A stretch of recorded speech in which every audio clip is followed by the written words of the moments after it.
Bom, boa noite, queridos alunos e alunas. Nesse momento que já está de noite. Ah, bom, estou gravando aqui agora a aula 07 para vocês. É um conteúdo relacionado ao nossa disciplina de Direito Financeiro, né? E antes de começar a falar a respeito dessa disciplina, eu gostaria de fazer algumas breves considerações com vocês.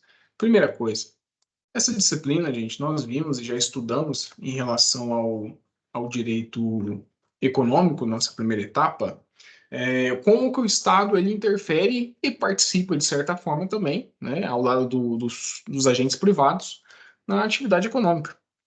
Já na disciplina de direito financeiro, nós vamos por um viés um pouco diferente. O viés da disciplina de direito financeiro é como o Estado irá gerir as receitas arrecadadas e essa gestão, como ela é feita, né? Como é feita a arrecadação, como é feita a aplicação dos recursos, o que o Estado precisa observar e o que ele tem uma certa liberdade, justamente para atender ao bem-estar coletivo, né? Ou atender aos interesses da sociedade. Então, a disciplina de direito financeiro nada mais é do que a disciplina que vai trazer para nós como o Estado ele arrecada, como o Estado ele gere os recursos financeiros e ele tem ali o regramento estabelecido do gerenciamento e aplicação das suas despesas. Combinado? Então, o direito financeiro, ele, de certa forma, está atrelado e tem uma certa similaridade com o direito econômico, mas são disciplinas aí que, no meu ponto de vista, elas são autônomas. Então, apesar de similares, são distintas. Bem, partindo aqui para a nossa aula, Introdução ao Direito Financeiro, nossa primeira matéria, né, para a segunda avaliação oficial. Encerramos as matérias de Direito Econômico, que irão ser cobradas na nossa primeira avaliação oficial. E na segunda etapa desta aula, né, vai ser num vídeo só, então não haverá separação em dois vídeos distintos, tal como consta a nossa matéria de Direito Empresarial. Então, eu gravei uma aula de Direito Empresarial, somente a aula número 07, e em seguida a aula de revisão. Neste daqui não, tá? Nós iremos gravar tudo numa aula apenas e será disponibilizado para vocês na primeira etapa a aula 07 da nossa grade e em seguida falarei sobre os principais tópicos que vocês irão precisar de uma atenção especial em relação ao direito econômico para estudarem para a prova e focar naquilo que realmente, né, é o mais interessante para conseguirem responder de uma maneira mais adequada. Bem, então vamos partir aqui agora para a questão do direito financeiro. Nossa primeira aula, ela vai ser subdividida na introdução ao direito financeiro, trazendo o conceito de atividade financeira do Estado. Depois falaremos do termo de constituição financeira, que vocês verão por que é chamada de constituição financeira. Depois falaremos também, assim como todo o regramento introdutório, das fontes do direito financeiro, as suas normas gerais, né, onde estão os regramentos principais dessa disciplina e onde estão os regramentos específicos também dessa disciplina, que são as normas específicas do direito financeiro e dos princípios. Então, nós já partimos aí para os princípios orçamentários, direcionando aí realmente o que o Estado vai precisar observar na elaboração do orçamento e no seu cumprimento também, para também evitar abusos ou desvios de receitas. Então, vai ser aí, temos 4 divisões de conteúdo nessa aula, e a bibliografia indicada por haver alteração de disciplina. Então, hoje não mais falamos de direito econômico, agora estamos falando de direito financeiro. A disciplina, a doutrina indicada para vocês é do Marcos Abraham, que é o curso de Direito Financeiro Brasileiro, disponível na nossa biblioteca virtual. E as páginas 42 e 59, 83, 96, 97, 103, 312 e 330. Então, tem essa quebra aí. Nessas quebras, vocês vão identificar todo o nosso conteúdo aqui trazido em sala de aula. Pois bem, né, partimos para o início do que vem a ser aí o conceito da disciplina de direito financeiro. Assim como eu abordei para vocês de forma muito breve, é a forma pela qual o Estado ele vai conseguir proporcionar e garantir ao atendimento às necessidades individuais e coletivas.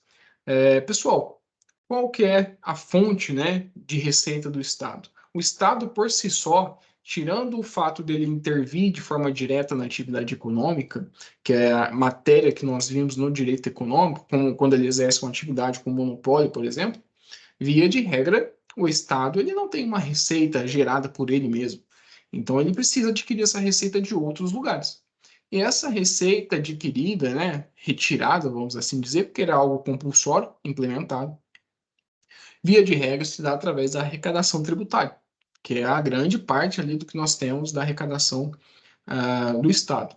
E aí, a título de curiosidade, se vocês quiserem, inclusive, deem uma olhada depois na internet, joguem lá no impostômetro, lá indica, né, aproximadamente o valor arrecadado pelo governo até o presente momento. Então, até o momento em que você fizer a pesquisa, vai estar lá mostrando o número arrecadado, e esses valores arrecadados servem justamente para isso, atender necessidades individuais ou coletivas, ou e também, né? Então, há a conjunção alternativa, mas há a conjunção cumulativa também.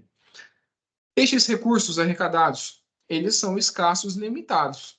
Então, não há essa fonte de custeio do Estado, ela não é ilimitada, não é uma fonte ilimitada. Apesar do Estado poder instituir mais tributos, não significa que ele pode fazer isso. E porque há limites para que ele possa cobrar. Então, eles são chamados de recursos escassos e limitados. E por isso, né, em razão deles serem escassos e limitados, nós temos a obrigação, na verdade, o Estado tem a obrigação, né, nós não, apenas alguns deveres paralelos, que nós falaremos mais à frente, mas o Estado ele tem a obrigação e o dever de geri-los com total responsabilidade e transparência. Por isso que a regulamentação da matéria de direito financeiro é tão importante. Inclusive, a matéria de direito financeiro ela não é tão assim antiga, né? Então, ela não teve sua autonomia estabelecida há muito tempo. Inclusive, fala-se muito no cotidiano, principalmente em debates em congressos, da matéria, envolvendo principalmente tributário, que falta um amadurecimento do direito financeiro nas academias, e aí quando eu falo academias, as faculdades, não só de direito, tá? Em outras faculdades também. Por quê?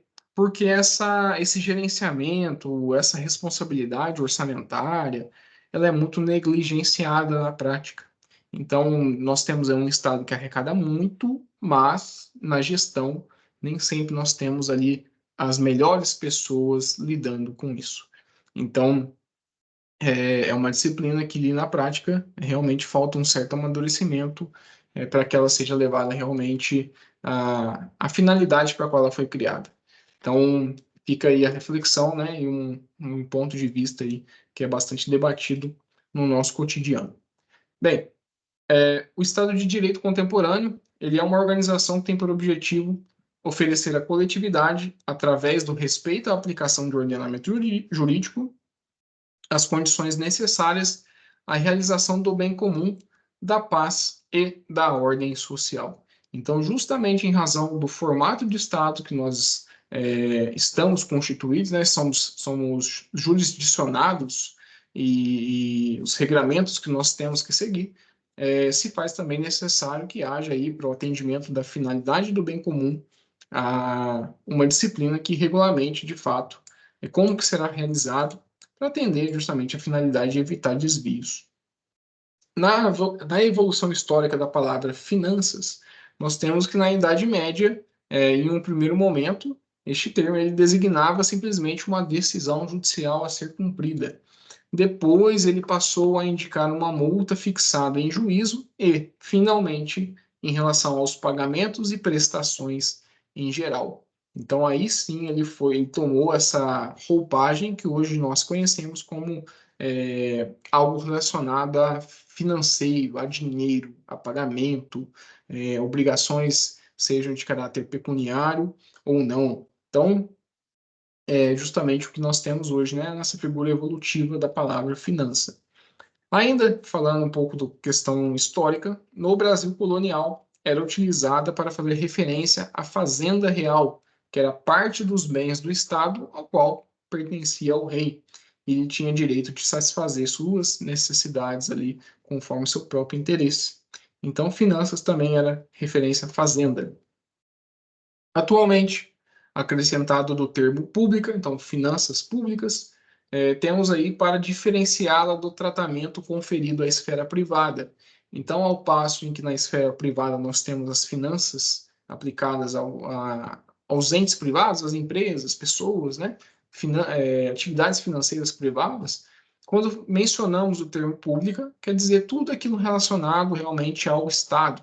Então, como o Estado irá arrecadar e irá gastar esse dinheiro arrecadado. E aí, quando se fala em Estado, não é só a nível federal, mas também a nível estadual e municipal, as suas administrações direta e indireta. Então, isso aí realmente o Estado em um sentido muito amplo.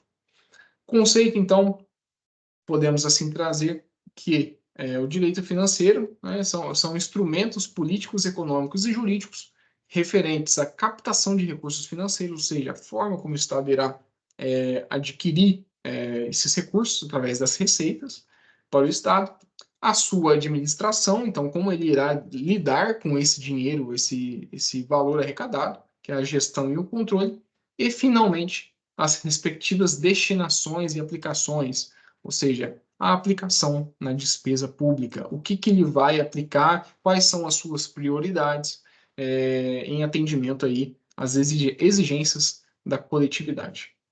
A ciência das finanças, aí falando um pouco mais agora do conceito técnico da matéria, né?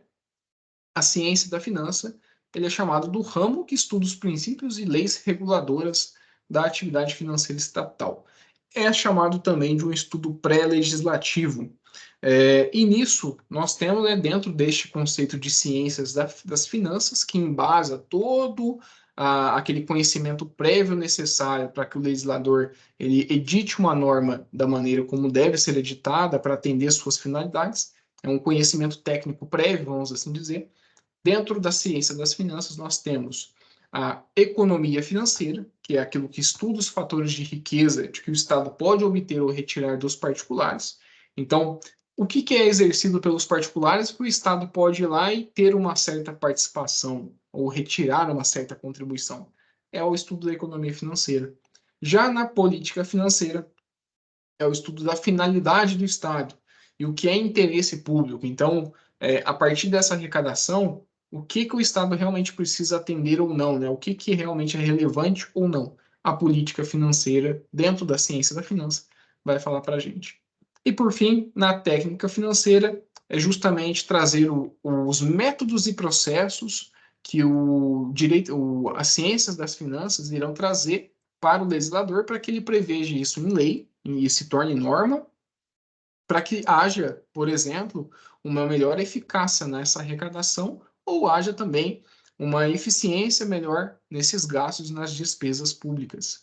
Então, através de todos esses itens dentro do estudo da ciência das finanças, são suficientes e se fazem condizentes para que haja uma norma realmente de aplicabilidade máxima. A partir daqui, o legislador consegue, então, criar normas. O direito financeiro, então, trazendo agora para fora da ciência das finanças, agora falando de direito financeiro propriamente dito, normas de direito financeiro, ele é entendido como um ordenamento jurídico sobre o tema, né? A forma como o Estado ali vai adquirir recurso, administrar e aplicá-lo. É o ramo do direito público, junto, por exemplo, com o ramo do direito administrativo, direito tributário, e, inclusive, no direito tributário, no passado, ele era visto como um dos ramos dentro da disciplina de direito financeiro, porque assim entendia-se que o quê? Dentro da atividade financeira do Estado, nós temos lá a arrecadação tributária, como uma das fontes de arrecadação. E aí, em razão de existir dentro do direito financeiro a arrecadação tributária, era vista como uma matéria dependente do direito financeiro. Então, por isso que o direito financeiro era visto ali como uma ramificação do direito financeiro. Já hoje não é assim, né? Então, em razão da inteira disciplina que nós temos para o direito tributário, uma capitulação própria na Constituição, um código tributário nacional bem estabelecido, a, a legislação que introduziu o direito tributário no ordenamento jurídico brasileiro, né, o sistema financeiro nacional. Então, hoje nós temos uma separação muito clara, principalmente porque, além das normas, nós temos princípios próprios aplicáveis ao direito tributário. Então, não é à toa que ele se tornou uma matéria realmente autônoma. Então, nós temos aí como marco a edição do Código Tributário Nacional, em 66. Então, trazendo agora a conceituação completa de direito financeiro, podemos entendê-lo como um ramo autônomo do direito, né? Um ramo autônomo unitário, que é um conjunto de normas e princípios próprios sobre o tema, que se relaciona com outras áreas e com forte influência do direito constitucional, que é onde há a sua maior concentração da matéria.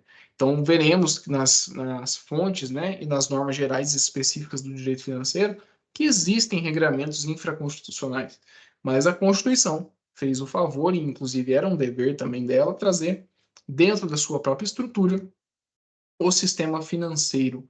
Então, por isso que ela tem uma íntima relação com o direito constitucional. E este regramento se encontra lá previsto de forma citada aqui no artigo 70, no 75, 145 a 169. Então, grande parte do regramento se encontra aqui no sistema financeiro. E interessante aqui trazer para vocês, que reforça o fato dessa disciplina ser uma disciplina autônoma, essa previsão do artigo 24, inciso 1 da Constituição.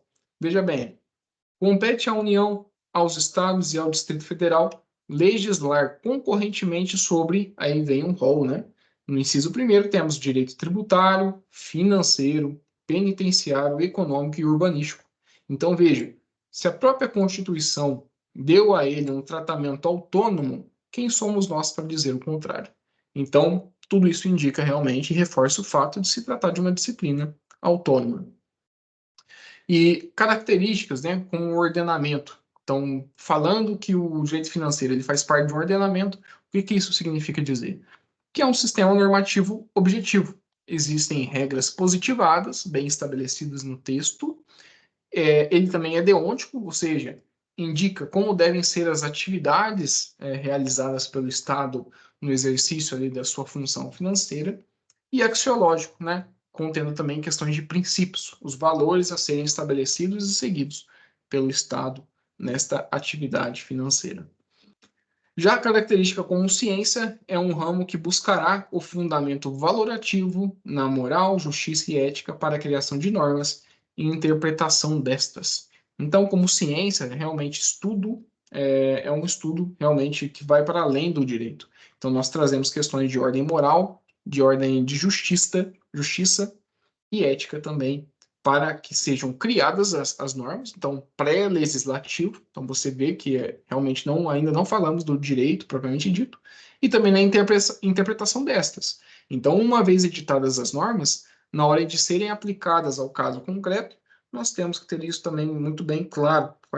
Qual é a finalidade, o que você pretendeu, por exemplo, o legislador à época da sua edição.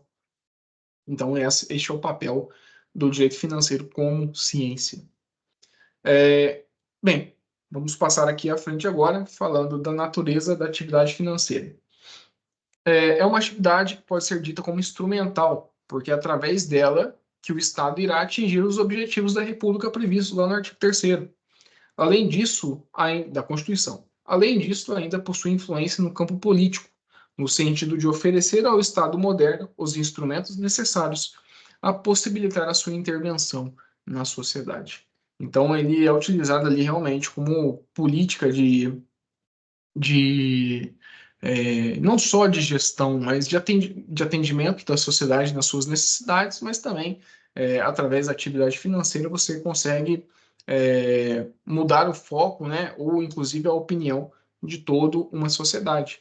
Então, você consegue trazer conforto, a sua ausência traz realmente a falta deste conforto, então um mal-estar ali, uma vulnerabilidade para uma sociedade.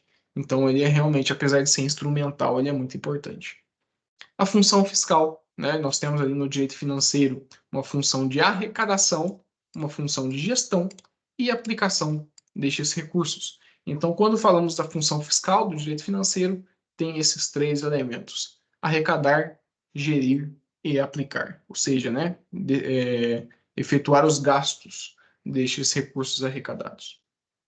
E uma função extrafiscal, que vai além disso tudo que eu falei para vocês, que são aquilo que ele realmente vai visar coibir ou atingir na prática, que são os resultados econômicos, sociais e políticos, como controlar a inflação, fomentar a economia e a indústria, né, para aqueles ramos que estão em baixa, redistribuir riquezas, reduzir marginalidade e desequilíbrios regionais. Exemplo do que é praticado com a, a possibilidade, né, com a introdução, inclusive, do ICMS de FAO, que é o diferencial de alíquota, que destinou ao estado de destino parte da arrecadação do ICMS. Antes era o estado de envio, né? Então, como assim? Nós tínhamos muitas empresas localizadas no Sudeste, a arrecadação do Sudeste, antes dessa nova introdução da emenda complementar 69, se não me engano, era muito alta e concentrada só no Sudeste, para visar esse desequilíbrio, né? Agora houve essa previsão de que a arrecadação do ICMS também seria parte devida ao estado de destino. Então, agora com o e-commerce principalmente, houve uma certa distribuição dessa arrecadação tributária a todos os entes aí políticos, as unidades federadas. Bom, partindo aqui agora para a questão da evolução acadêmica da matéria, e este é um ponto, inclusive, que não é especificamente com a grade estabelecida, mas é um ponto muito interessante para vocês verem a questão do amadurecimento da matéria do direito financeiro. O Ministério da Educação, lá em abril de 2021, através do parecer 757/2020, incluiu o direito financeiro no rol de disciplinas jurídicas de conteúdo essencial, tornando-a obrigatória nos cursos de graduação em direito. Por sua vez, o Conselho Federal da OAB, um ano após, né, lá em 2022, aprovou a inclusão do direito financeiro na prova objetiva do exame de ordem, a partir do exame número 38. Então vejam que a seriedade do direito financeiro que eu comentei no início da aula, ela está sendo estabelecida, né? Então, antes, né, essa seriedade se traduz aí na inexistência, inclusive, de cobrar isso em exame de ordem. Então, o próprio estudante de direito não conhecia o regulamento de direito financeiro. Era algo realmente uma disciplina eletiva. Então, hoje não, é uma disciplina obrigatória. E, inclusive, deveria ser há muito tempo, que estamos falando com gestão de receita do Estado.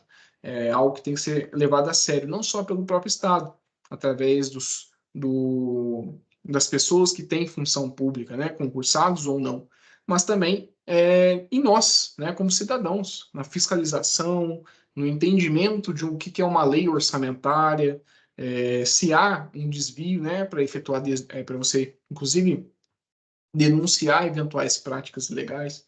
Então, isso é muito legal, né? Então, veja a evolução acadêmica que nós tivemos também em relação a essa disciplina, e tudo isso tende a evoluir muito o debate e o amadurecimento desta matéria. Bom, aqui em seguida, né, falamos de federalismo fiscal. Então, agora dando um passo um pouco mais adiante a respeito dessa matéria, o que é conhecido como federalismo fiscal? Nada mais é do que a conciliação dessa descentralização fiscal com a redução das desigualdades regionais, propiciando uma autonomia financeira e independência política dos seus entes federativos, com a busca do desenvolvimento socioeconômico homogêneo e equilibrado de todo o país. Então, gente, nada mais é do que proporcionar às unidades federadas, né, todos os estados, um certo equilíbrio e condições iguais de poder gerir e também poder aplicar de forma proporcional às suas necessidades as receitas arrecadadas e as despesas ali permitidas a serem feitas. E isso é realizado ali no cotidiano. Então, nós temos aí a questão do DIFAL, que eu citei para vocês, é um exemplo de política de federalismo fiscal, que há uma tentativa de equilíbrio de arrecadação entre os entes. Então, isso também é um exemplo claro de federalismo fiscal. Tratamento constitucional. Então, agora a gente parte para a questão do que a Constituição traz para a gente na matéria reservada ao direito financeiro. Em razão da relevância desta matéria, ela foi trazida aí no texto da Constituição, E, inclusive, por se tratar de uma atividade muito séria, né? Porque nós estamos falando ali do tratamento da parte financeira do Estado e como ele irá atender às necessidades coletivas e também individuais de toda uma sociedade. Então, nada mais justo e necessário que a própria Constituição traga ali essa disciplina. Inclusive coibindo e evitando assim essa mudança, uma mudança desse regramento a depender do governo que nós estamos sendo geridos, né? Então, trazendo isso na Constituição, essa alteração se torna mais difícil contra eventuais abusos. Então, o papel do poder constituinte originário foi muito importante e inteligente em tratar o tema de uma forma bastante exaustiva no texto da Constituição. Então, eles estão agrupados mais ou menos da seguinte forma. Primeiro, lá nos artigos 24, 48, 52, 62 e 68, fala sobre a competência normativa dos entes políticos sobre a matéria. Já depois, fala-se em hipótese de intervenção do Estado, então os artigos 34 e 35, que é a questão da intervenção na atividade econômica. Depois fala-se em formas de fiscalização da atividade financeira, né, pelos tribunais de contas, pelo Congresso, aliados ao Congresso Nacional, entre outros órgãos também, auxiliares da Justiça e membros da Justiça que podem também exercer essa fiscalização, fora nós, cidadãos. O sistema tributário nacional, que é a forma de arrecadação, uma das formas de arrecadação, se não a principal do Estado no direito financeiro. Então, temos ali um regramento vasto do sistema tributário, direcionando o que é o tributo competente a determinado ente e a outro, e sobre esses produtos arrecadados, né, sobre os tributos arrecadados, como serão repartidas as receitas tributárias. Então, do produto do IPVA arrecadado pelo Estado, quantos por cento vai de fato para o Estado e quantos por cento vai de fato para o município do emplacamento. Então, temos isso também bem estabelecido nestes regramentos do 157 a 162. Falamos também, nós temos aqui das normas sobre as finanças públicas e do sistema monetário, então, nós temos aí questões relacionadas à própria moeda nacional, no artigo 163, 163A e 164, e questões também, obviamente, relativas ao orçamento público, limites, né, que o Estado vai poder estabelecer, e também alguns regramentos ali, obrigatórios a serem observados, principalmente da estrutura do orçamento, da sua transparência e facilidade de compreensão. Bom, para Ricardo Lopes Torres, né, Ricardo Lobo Torres, perdão, nada mais é do que essa constituição financeira, né, é chamada de constituição orçamentária, porque ela é composta de um subsistema de constituição financeira ao lado da constituição tributária e monetária. Então, sempre quando se fala, por exemplo, nós temos uma constituição tributária, nós temos uma constituição orçamentária, nada mais é do que falar que a Constituição deu um tratamento específico para essa disciplina. Então, quando há um tratamento específico para a disciplina a nível constitucional, é certo dizer, inclusive comum, que se trata de uma constituição daquela matéria. Ou seja, aqui, no entendimento de Ricardo Torres, ele fala que se trata de uma constituição orçamentária, porque é uma junção da constituição financeira ao lado da constituição tributária e monetária. Então, a soma de subsistemas deu origem, dentro do próprio texto constitucional, à constituição orçamentária. E a competência normativa financeira, ela pode ser vista aqui através desses principais artigos. Então, no artigo 24, nós temos uma competência concorrente dos entes para legislar sobre matéria de direito financeiro e orçamentária, com exceção dos municípios, tá? Municípios não legislam sobre essa matéria. E a União, ela tem a permissão para legislar somente em caráter geral. Então, vai trazer ali normas gerais a respeito da matéria financeira e orçamentária e caberá aos estados disciplinarem essas normas de uma maneira mais profunda e adequada às suas realidades. Obviamente, respeitando o texto constitucional e as normas gerais estabelecidas a nível federal.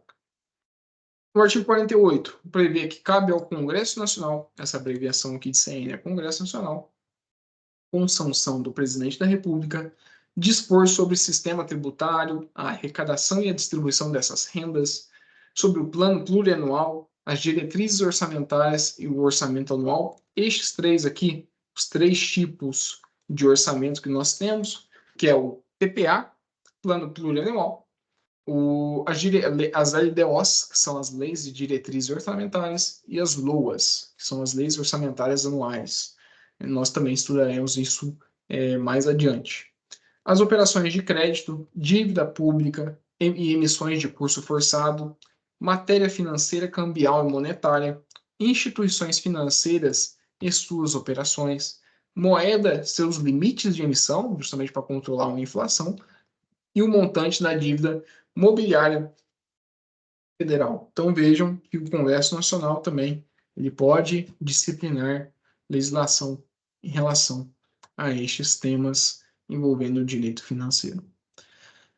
O artigo 52 ainda prevê como sendo de competência privativa do Senado. Aí não se fala de competência do Congresso Nacional. Fala-se de competência privativa do Senado Federal. Nós temos a autorização para as operações externas do Estado de natureza financeira, de interesse da União, Estado, Distrito Federal, território e município. Fixação, por proposta do presidente da República, de limites globais para o montante da dívida consolidada de todos os entes federativos, como se fosse uma trava de gastos e de despesas, né, para não, vamos dizer assim, nos termos coloquiais, para não virar uma bola de neve. Então, justamente para controlar a dívida ativa desses entes, dispor sobre limites globais e condições para as operações de crédito externo e interno, ou seja, dentro ou fora do país por parte dos entes políticos e suas autarquias, dispor também sobre os mesmos limites e condições para a concessão de garantias da União em operação de crédito externo e interno. Então, aquilo o que é permitido à União ou não fazer a título de garantia das suas operações, né? O que ela pode realmente dar em garantia e quais são seus limites. Também o Senado Federal ele vai dispor expressamente a respeito do tema. Ele também vai dispor a respeito da competência privativa do Senado para estabelecer limites globais e condições para o montante da dívida mobiliária dos estados, Distrito Federal e município, que é em relação à questão de repasse das receitas. Avaliar periodicamente a funcionalidade do sistema tributário nacional, ou seja, qual é a eficácia do nosso sistema tributário nacional. Ele realmente, a carga tributária está adequada para o nível de arrecadação que está tendo? Qual que é o nível de sonegação que está sendo verificado? Qual que é a medida que nós podemos tomar para isso? Então, o Congresso, o Senado Federal, de forma privativa, irá fazer essa avaliação. E também o desempenho das administrações tributárias de todo o país. Então, como tem sido o desempenho na arrecadação dos tributos aí no município de Itajubá? Como tem sido a arrecadação tributária a nível estadual em Minas Gerais? Tudo isso o Senado Federal vai trazer para a gente. Além disso, temos o artigo 62, parágrafo 1º, na linha D, que permite ao Legislativo participar do processo de análise e formação do orçamento, determinando ser vedado utilizar medidas provisórias para tratar de planos plurianuais, né, as leis orçamentárias, os planos plurianuais, as diretrizes e a própria lei do orçamento, e também de créditos adicionais e suplementares, exceto em situação urgente e imprevisível.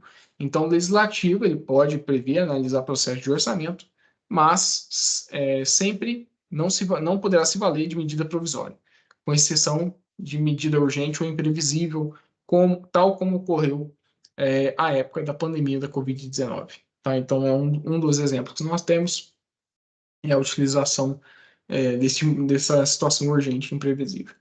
De igual modo, o artigo 68, parágrafo 1º, prevê que sobre as leis delegadas para os planos plano plurianual, diretriz orçamentária e orçamentos. Então, também não é permitido ao legislativo utilizar-se de leis delegadas para lidar com o regramento das leis orçamentárias. Então, também não há permissivo para que eles utilizem. Então, em suma, não é permitido medida provisória, nem lei delegada. com exceção aqui da medida provisória para situações urgentes ou imprevisíveis. Já o artigo 84, falando do presidente, menciona que ele deve enviar ao Congresso Nacional o seu plano plurianual, o projeto de lei de diretrizes orçamentárias e as propostas de orçamento previstos na Constituição e, anualmente, prestar contas ao Congresso Nacional dentro de 60 dias após a abertura da sessão legislativa, com as contas do exercício anterior para julgamento. Então, isso aqui também é extrema relevância. Então, verificar se o presidente, de acordo com seus planos de governo, estão cumprindo com o que foi determinado nas leis orçamentárias, seja ela a PPA, a LDO ou a LOA. Combinado? Então, é um dever também do presidente da República, inclusive a época do impeachment da Dilma, ela foi destituída da sua função e cargo de presidente da República em razão da chamada pedalada fiscal. Então, foi em cima da questão de descumprimento de lei orçamentária. Bom, o artigo 85 ainda prevê que será crime de responsabilidade o ato do presidente que atentar contra a lei orçamentária. Então, aí temos também uma previsão extremamente importante, justamente para levar a sério, dada a gravidade do assunto. Com isso, gente, terminamos aqui a questão da parte introdutória e das menções, das principais menções na Constituição a respeito do tema de direito financeiro. Aqui em seguida nós iremos falar agora da questão envolvendo as fontes formais ou as fontes materiais do direito financeiro. Fontes formais do direito financeiro é todo aquele regramento que nós iremos consultar para justificar e fundamentar o nosso estudo na disciplina, seja no momento de estudar a matéria, seja no momento de exercermos a profissão, enfim, é onde nós nos socorremos para entender e interpretar a matéria. Primeiro ponto, a Constituição, por óbvio, onde tem o principal regramento. Depois nós temos as leis complementares e ordinárias de todos os entes políticos, não só a nível federal, estadual também, os tratados, os decretos, as instruções normativas e também portarias. Então, todos os regramentos ali escritos, vamos assim dizer. Já nas fontes materiais, nós temos tudo aquilo que leva à origem na formação das normas. Então, nada mais são do que os elementos fáticos e concretos da nossa vida, nosso cotidiano, aspectos morais, históricos, religiosos, políticos, econômicos, etc. Então, todo ali o nosso embasamento de vivência para poder entender o direito financeiro. Já na questão das normas gerais de direito financeiro, e aí passando aqui agora para além das fontes, nós temos que as normas gerais de direito financeiro estão lá previstas na Lei 4.320 de 64, que é a lei que traz ali as normas gerais de direito financeiro, com este nome mesmo, tá? Não é dando um nome à legislação. Realmente é uma legislação que traz normas gerais de direito financeiro, tal como previsto ali sendo de competência da União, trazer esse regulamento geral. E aí aos estados cabe essa suplementação, né, essa complementação conforme as suas necessidades. Sobre a natureza desta lei, ela é formalmente ordinária, ou seja, no momento de elaborá-la, ela foi aprovada com um quórum de lei ordinária. Mas, em razão da sua matéria, ela é uma matéria reservada à lei complementar. E por que que isso aconteceu?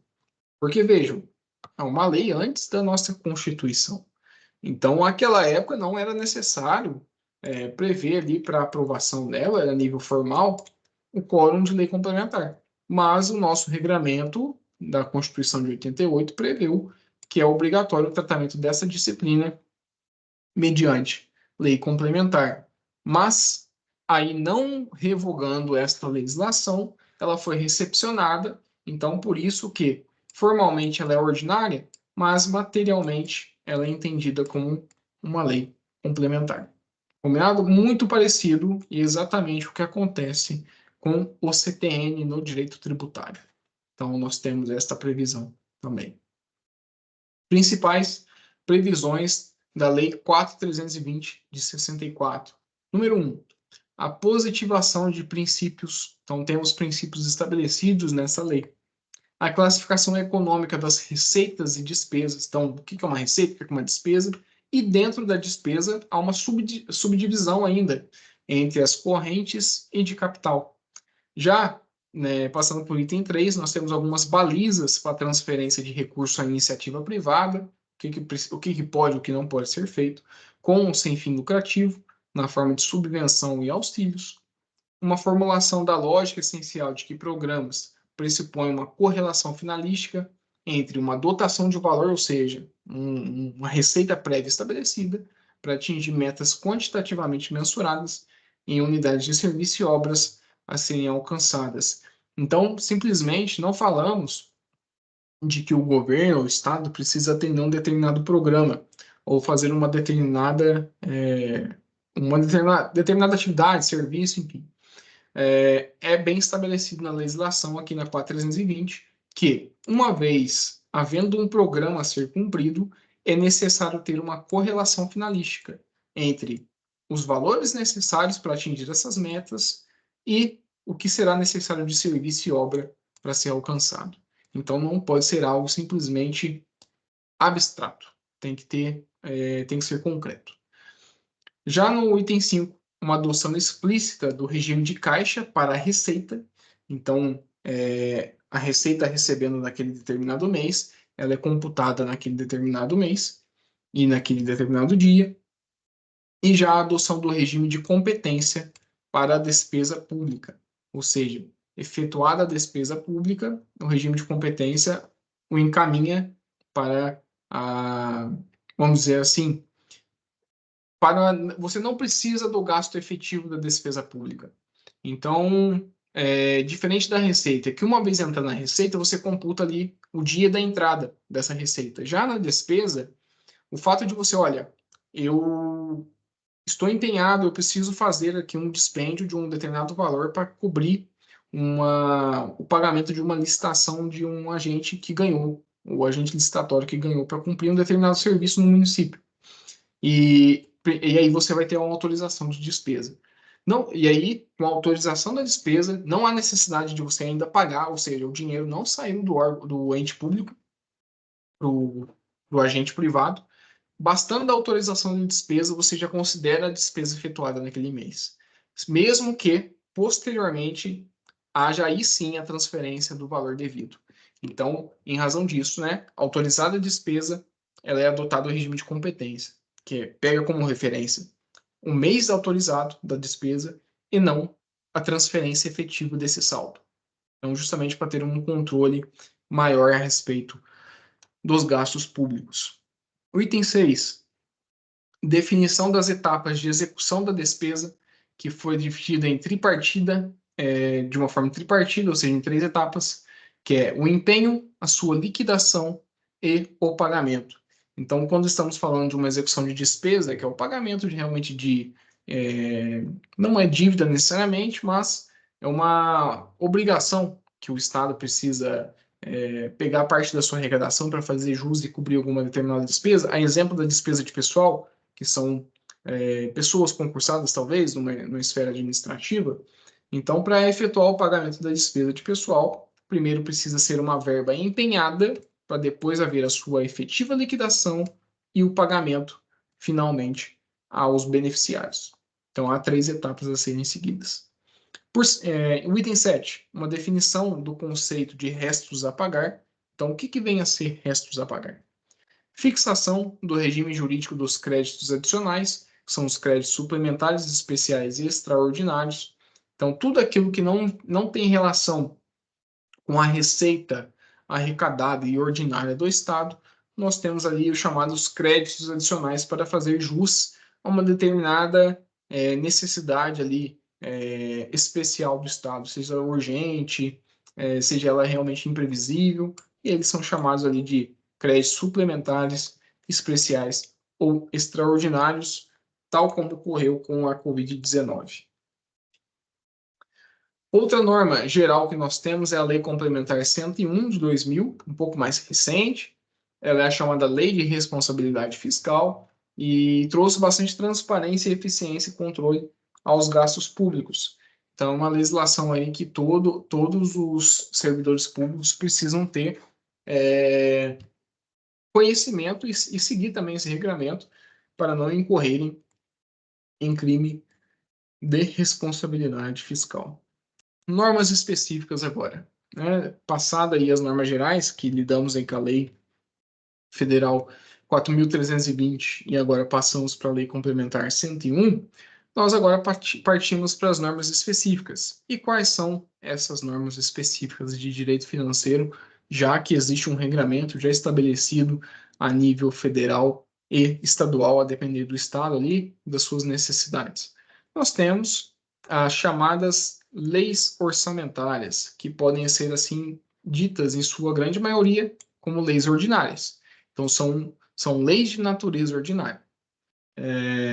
E aí, dentro dessa legislação, nós temos a Lei Orçamentária Anual, que é chamada de LOA, Lei de Diretrizes Orçamentárias, que é a LDO, e o Plano Plurianual, que é o PPA, de iniciativa do Executivo de cada ente. Então, cada ente político, seja a nível federal, estadual ou municipal, detém uma obrigação e dever de editarem estas legislações relacionadas ao orçamento público. Então, cada um ali na medida das suas necessidades, sempre observando, obviamente, o regramento constitucional, o regramento de normas gerais estabelecidas, para que não haja uma ilegalidade na edição dessas leis. Veda-se a utilização de medida provisória, tal como dito para vocês, exceto em caso de urgência e imprevisibilidade. Os decretos devem regulamentar a programação fiscal após 30 dias da publicação das leis orçamentárias. Isso significa dizer que as leis orçamentárias por si só não são suficientes. É necessário uma regulamentação por decreto para que elas sejam realmente ali seguidas e cumpridas. Relembrar também a competência privativa do Senado Federal como norma específica. Então, havendo aqui, sendo o tema de um destes itens do artigo 52, operação externa, fixação de limite global de dívida, concessão de garantia, análise de desempenho das administrações tributárias, se for um tema destes, então a competência é privativa do Senado Federal, não competindo aos entes políticos exercerem esta competência. Bom, passando aqui agora para a questão dos princípios do direito orçamentário, do direito financeiro, perdão, nós temos os princípios chamados princípios genéricos da atividade administrativa, que nada mais são do que os princípios da administração pública. Estão lá no artigo 37 da Constituição Federal e até um macete para vocês estudarem, nós podemos lembrá-los deles como a abreviação do LIMP. Então, sempre quando vocês forem estudar os princípios de direito administrativo constitucionais, lembrem disso. É só lembrar do LIMP. Então, o que nós temos aqui? Primeiro, a letra L de LIMP é a legalidade. Só é permitido fazer o que se encontra previsto em lei. Então, isso aqui também, apesar de ser um princípio do direito administrativo, ele se aplica à questão do direito financeiro também. O direito financeiro segue exatamente isso que está sendo previsto. Então, se não é permitido fazer em lei, não pode. Tá? Então, ao contrário da esfera privada, do direito privado, aqui só é permitido fazer o que está em lei. Já o critério da impessoalidade é a necessidade de ter um tratamento igual a todos os administrados. Ou seja, isso também evita a questão de práticas de corrupção. Já no princípio da moralidade, é uma atuação conforme os padrões éticos, de probidade e lealdade com a coisa pública, implica em crime de responsabilidade. Então, realmente, tudo aquilo que diz respeito ao... por muitas vezes não está previsto de forma expressa, vedada na legislação, mas, contrariando preceitos éticos, morais, né, de probidade, ou seja, aquilo que é íntegro, e de lealdade, muito provavelmente você estará agindo de forma imoral e estará sujeito, inclusive, a crime de responsabilidade. Temos também a questão de publicidade. Então, haverá uma ampla divulgação dos atos administrativos, e no direito orçamentário que financeiro não é diferente. Já na questão da eficiência, é atingirmos o melhor resultado com o mínimo de recursos e esforços possíveis. Então, estes traduz nos 5 princípios direcionados no artigo 37, lembrados aí pelo macete de Limpe. Já os princípios orçamentários específicos, nós temos vários.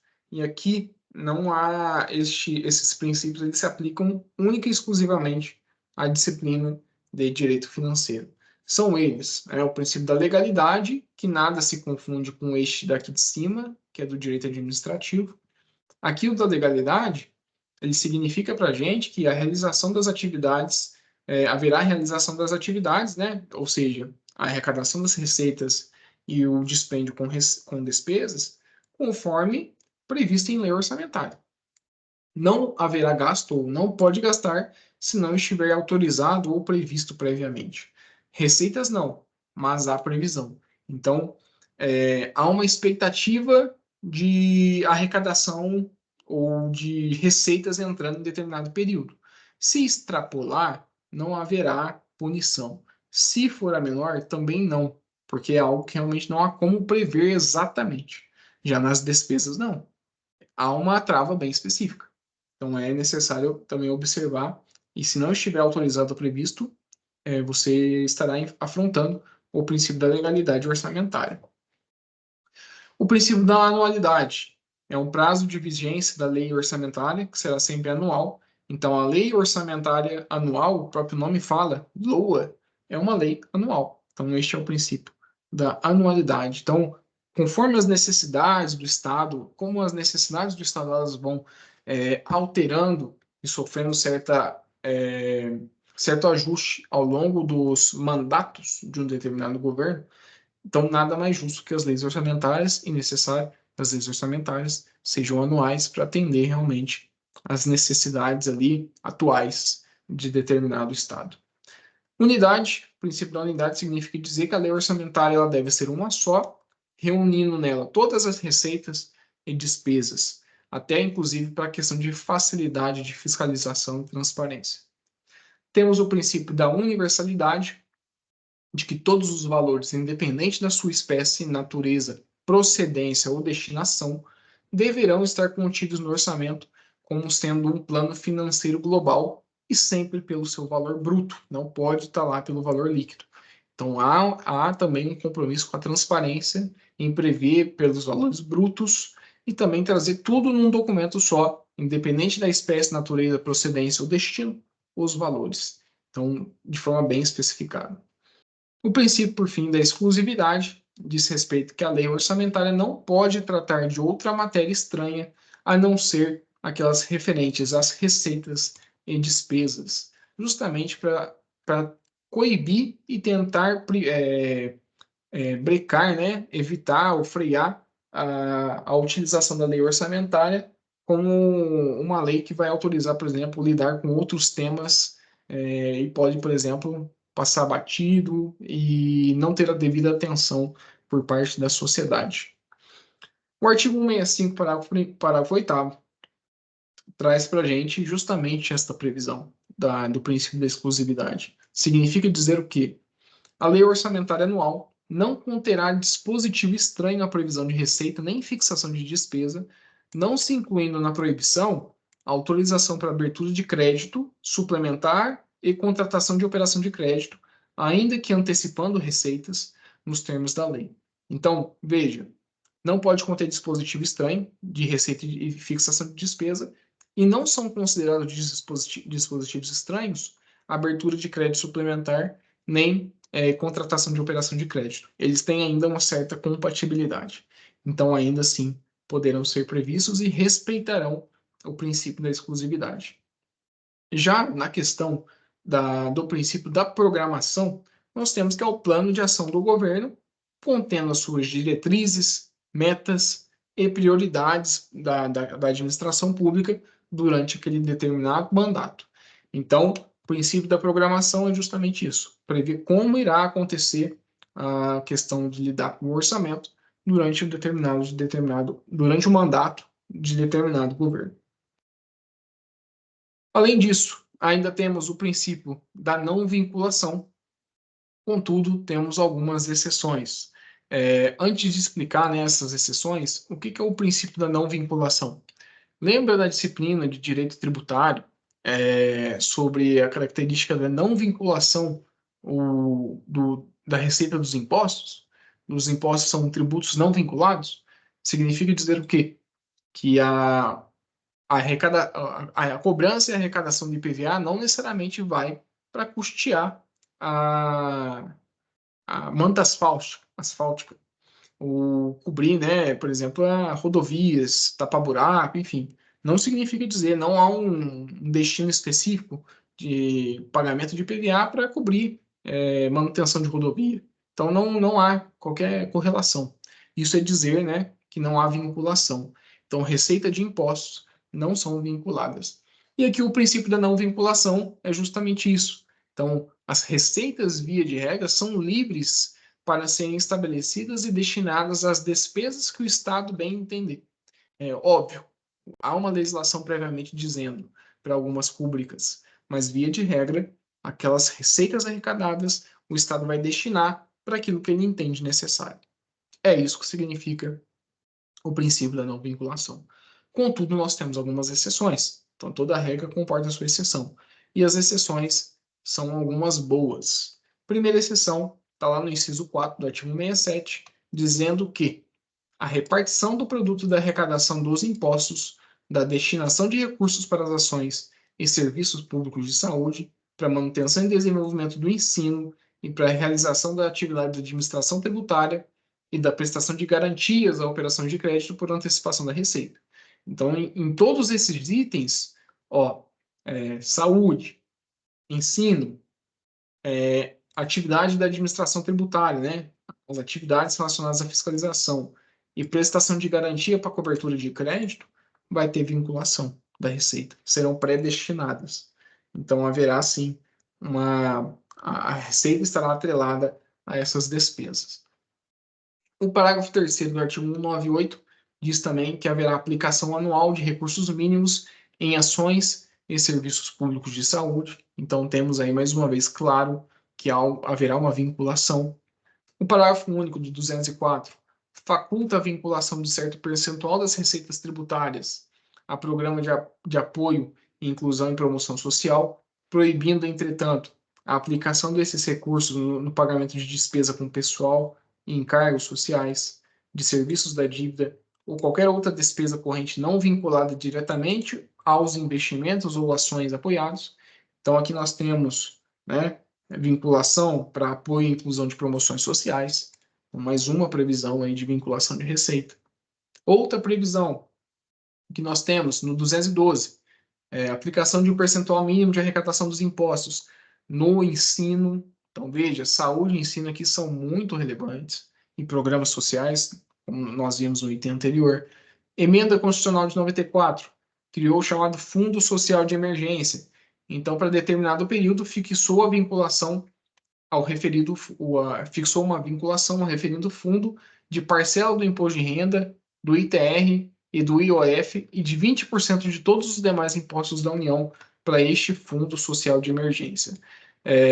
Esta vinculação ela não se aplica a taxas e contribuições, tendo em vista que são tributos cujo produto da sua arrecadação, ou seja, aquilo arrecadado a título de taxa e contribuição já tem um destino próprio, tal como nós vimos na disciplina de direito tributário. Então, dada a sua natureza, já há uma destinação específica prevista em lei. Então, aqui não há, por exemplo, destino para essas verbas. A emenda complementar lá 27 de 2000 ainda introduziu nos atos de disposições transitórias da Constituição, em específico no seu artigo 76, a chamada DRU, que isso aqui é bastante questionado. E vejam, inclusive, isso aqui dá uma margem bastante grande para que os nossos governadores usufruam dessas verbas como eles bem entendem. Então, foi instituída a DRU, que é a desvinculação de recursos da União Então, vejam, isso inclui impostos e contribuições, na base de 20% da respectiva arrecadação. Hoje, somente se aplicam à União.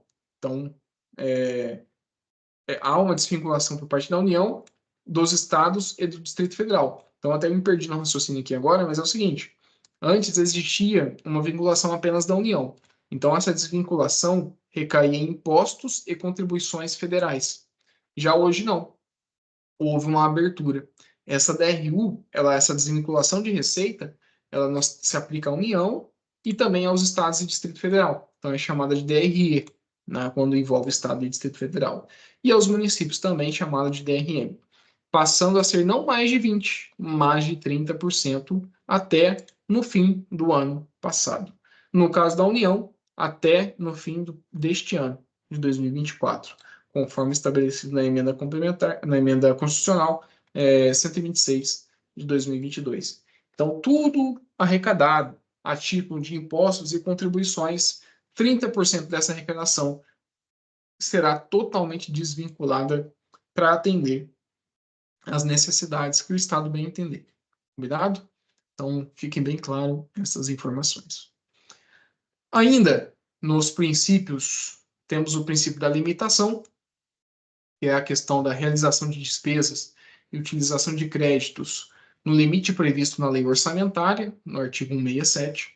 A da publicidade, sendo uma lei emanada do Legislativo, ela tem que ser publicada nos diários oficiais. O princípio da tecnicidade, que o orçamento deve ter características para sua compreensão, divididos em etapas, né, tendo um sumário contendo os seguintes dados: a uniformidade na apresentação dos dados, a clareza no conteúdo e especificação na classificação de informações. O da discriminação e especificação é a identificação precisa e específica dessas receitas e despesas. Então, o que é essa receita e o que é essa despesa, né? Precisa ter isso muito claro para todas as pessoas entenderem, tá? Não somente daquelas que detêm um conhecimento técnico da matéria. O princípio da transparência, que é uma ampla divulgação do orçamento e clareza nas suas previsões. Então, além de também ser publicado, ter a publicidade, ele precisa ser claro, né? Precisa ser transparente. Então, precisa ficar realmente muito fácil de visualizar aquilo com que o Estado está gastando e de que forma ele está arrecadando. O princípio da sinceridade orçamentária evita o orçamento de ficção, com receitas superinfladas e despesas inexequíveis.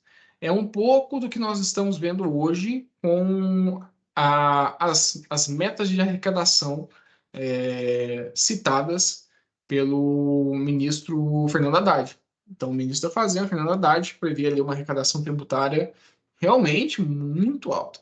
Então, isso aqui inclusive, há um certo debate ainda nos bastidores, inclusive de alguns juristas, falando que se trata aí de uma ofensa à sinceridade orçamentária, que estão lidando aí com o orçamento de ficção, tá? O equilíbrio fiscal. Então, nós temos o princípio do equilíbrio fiscal, que para toda despesa será necessária uma receita para que financia. Por isso que evita-se, assim, um estado em déficit. Então, só tem despesa se tem dinheiro. Né? E isso nós seguimos, inclusive, para a nossa vida privada. Então, somente todos deveriam seguir, né? Somente poderemos gastar com aquilo que nós podemos. Sustentabilidade orçamentária, o equilíbrio entre a receita e despesa, mas também com a consecução dos objetivos e resultados alcançados. Então, não basta termos ali sempre uma receita para cobrir uma despesa, mas também os objetivos precisam ser alcançados, para a gente ter uma sustentabilidade a nível orçamentário. Além disso, temos o princípio da equidade intergeracional. É um princípio acima de todos esses que nós estamos vendo aqui, não acima de superior, mas ele vai além, por exemplo, do orçamento que está sendo lidado. Ele garante que haja um respeito às obrigações e deveres morais de não impor às gerações futuras os ônus financeiros da dívida pública contraída no passado. Então, realmente, olha, qual é o futuro que nós iremos proporcionar para aqueles novos gestores e para a sociedade como um todo? É um dever, né? E é um princípio, na verdade. Então, é um princípio chamado de equidade intergeracional. Bom, a respeito da nossa primeira matéria, de Direito Financeiro, aula 07, é isto que eu queria compartilhar com vocês. E a partir de agora, eu vou já dar início aos tópicos da revisão da nossa disciplina. Então, vou pedir um pouco de paciência para vocês, enquanto eu faço a transição do material, mas já seguimos aqui com os principais tópicos da nossa matéria da primeira avaliação oficial.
Bom, pessoal, agora seguimos aqui para a matéria da revisão.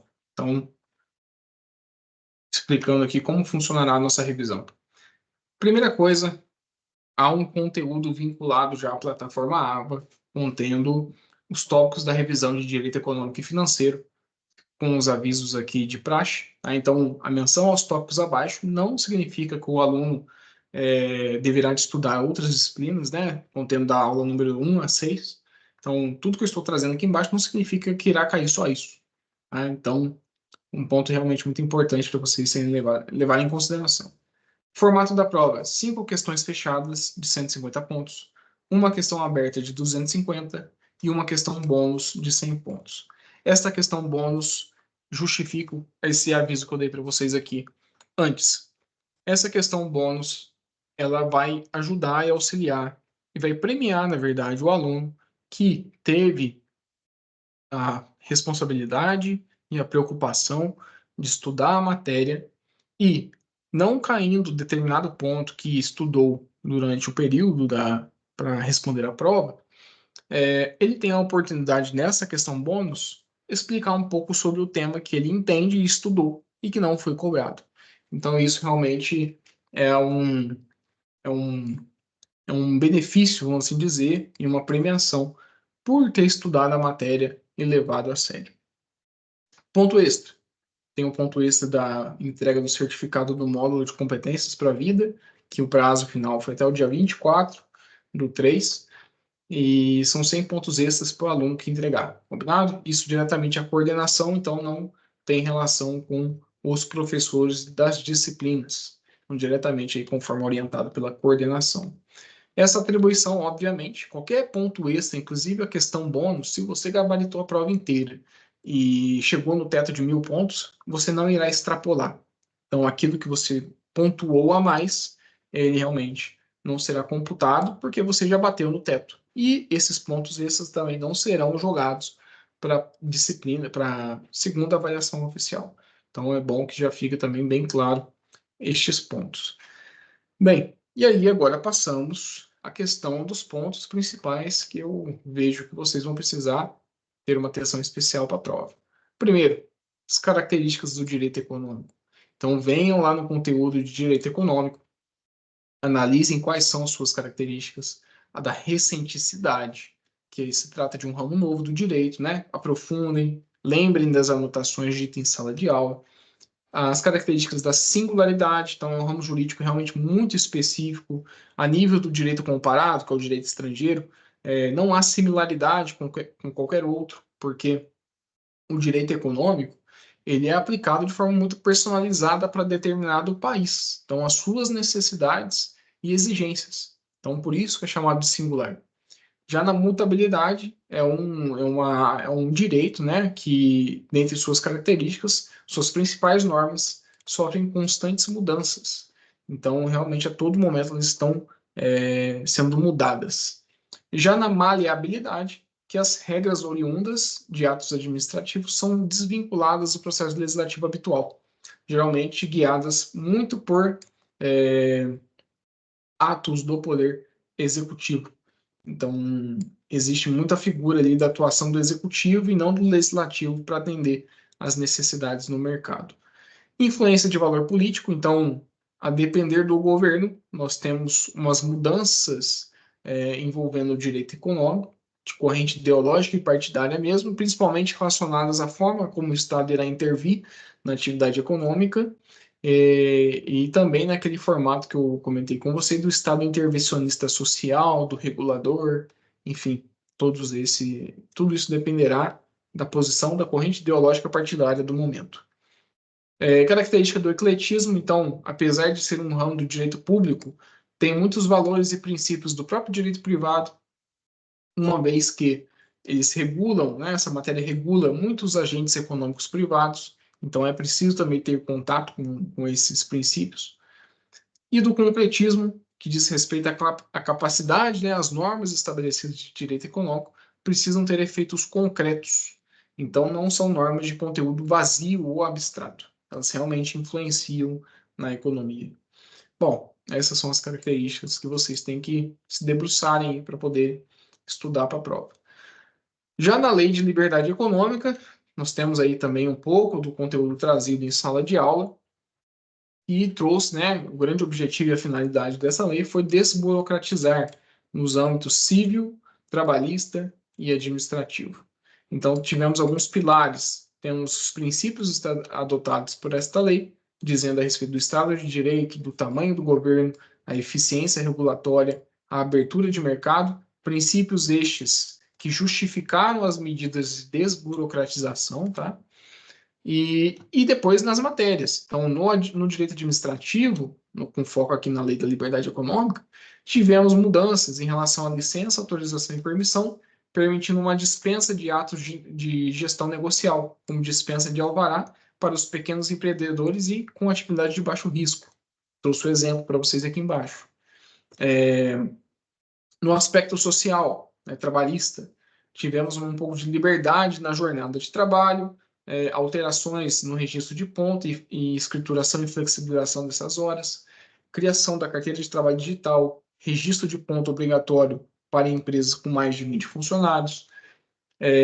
No ponto de vista dos abusos regulatórios, tivemos algumas previsões relacionadas às infrações cometidas pela administração pública para uma norma que afete ou possa afetar a exploração da atividade econômica. São elas: criar reserva de mercado para favorecer grupo econômico, impedir a entrada de novos competidores no mercado, exigência de especificação técnica não necessária e assim por diante. O que isso aqui significa dizer, gente?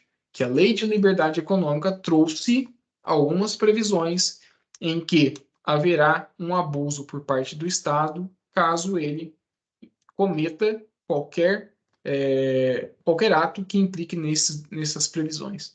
Então, o particular poderá se valer de eventual ação judicial para coibir esses abusos.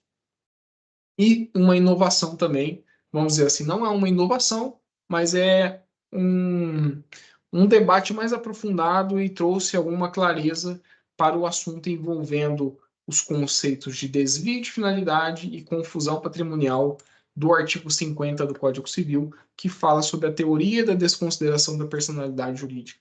Então, antes nós não tínhamos essa previsão, agora nós temos. e trouxe aqui embaixo. Então, desvio de finalidade, há uma explicação, né, a utilização da pessoa jurídica com o propósito de lesar credores e para aplicar, né, a prática de atos vedados por lei.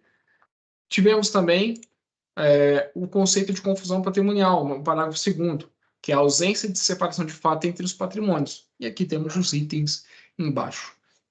Então, saibam muito bem desse artigo, porque também ele tem íntima relação aí com a lei de liberdade econômica. Já na questão do direito internacional econômico, nós temos aí uma aula só para isso. Então, temos aí a previsão das características. Eu quero que vocês foquem principalmente nas características, em todas elas, da aderência à realidade flutuante, reciprocidade, maleabilidade, generalidade, prospectividade de medidas compensatórias. Uma outra questão que eu tenho também, que quero que vocês foquem, é no GATT. Então, aqui, ó, na página 9 da nossa aula, já estudar o que é o GATT, qual que é a sua relevância para o direito internacional, um pouco dos seus princípios e, principalmente, a história do GATT. Né? Então, lá atrás, vocês têm nas apresentações anteriores, aqui, ó, nos slides anteriores, a finalidade do GATT, né, no primeiro tema sobre esse acordo, e mais para frente aqui também, num tópico específico, né, o histórico do GATT, qual foi a relevância das reuniões realizadas e a principal delas, que foi lá no Uruguai, com a reunião dos 123 países que enfim, né, começou a lidar com temas realmente bastante relevantes. Agricultura, serviço, propriedade intelectual, marco jurídico, Organização Mundial do Comércio, enfim, né, foi um grande passo aí para o acordo de tarifas. Enfim, no tópico aqui do direito internacional, acredito que seja isso, com um plus. Deem uma olhada também no drawback.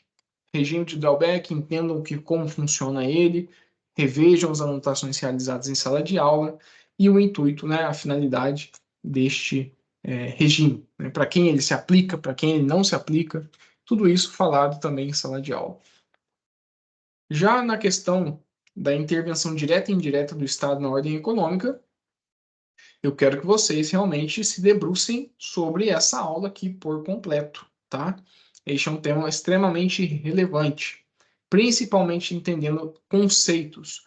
O que é uma intervenção indireta do Estado? É aquela intervenção realizada para fiscalizar, né? Então, o Estado ele não atua como agente econômico, mas ele atua fiscalizando, ele atua normatizando, ele atua realmente planejando. Então, temos as funções, né, de fiscalização, planejamento, e a outra que nós mencionamos em sala de aula, vou mostrar aqui para vocês não perderem o conteúdo, e também entendendo o que é a intervenção direta do Estado. É quando ele entra com um agente econômico. E aí nós temos os dois requisitos: segurança nacional ou interesse público que justifique a sua atuação, e ele vai poder atuar em regime de monopólio, quando previsto por lei, e aí ele vai atuar sozinho, ou concorrendo com os particulares. Dentro da intervenção direta,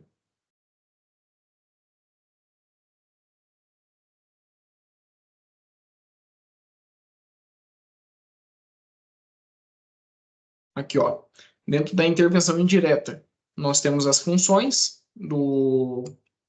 essenciais do Estado na intervenção direta, então é fiscalização, incentivo através de créditos, né, e benefícios, e do próprio planejamento. Então, quero que vocês entendam essas funções também. No mais, acredito que seja isso, mas dentre as matérias, a apresentação da intervenção direta e indireta, ela é bastante relevante. E, por fim, né, será cobrada também a nossa última aula, a aula 06, sobre agências reguladoras. As agências reguladoras, eu quero que vocês entendam o principal objetivo delas, né, essa intermediação necessária que ela realiza. Por que ela é chamada de autarquia especial? Vejam o tópico da autonomia que ela tem, tanto financeira quanto administrativa. Quero que vocês foquem nas suas características, na capacidade técnica, permeabilidade, independência, tudo isso que eu mencionei para vocês em sala de aula. E aqui simplesmente isso, tá? Foquem, tenham mais foco nestes tópicos. E lembrando, não é porque eu estou falando para vocês focarem que basta o estudo destes temas, que nós temos a questão bônus também, que pode aí servir como um impulsionador de nota para vocês.